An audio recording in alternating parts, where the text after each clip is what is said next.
আমার হাওয়া করার কারণে তুমিও হাওয়া পাচ্ছ।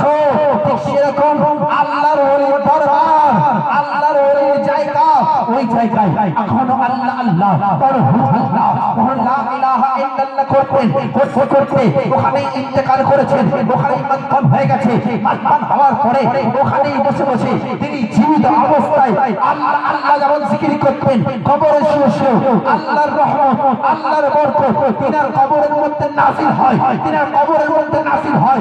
আর এই নাযিলের হওয়ার সময় তুমি যখন সেখানে গিয়ে দোয়া চাইবে, আমার করার হাওয়া যেমন তোমার গায়ে লাগছে, ঠিক সেরকম আল্লাহ দেওয়া রহমত তোমারও গায়ে লাগবে।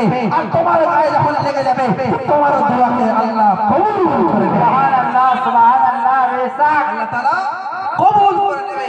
যেমন পাখাটা আগে পাখা ছিল না, তো সবাই গরমের মধ্যে বসছে, আর হুজুর যখন পাখাটা দিল, ইনিয়ে বলছে আহ কত সুন্দর হাওয়া লাগছে, ইনিয়ে বলছে হাওয়া লাগছে, ও বলছে হাওয়া লাগছে। তো দুনিয়ার মধ্যে যদি হুজুর আসার কারণে পাখার হাওয়া সাধারণ জনতা পায়, আরে আল্লাহর ওলির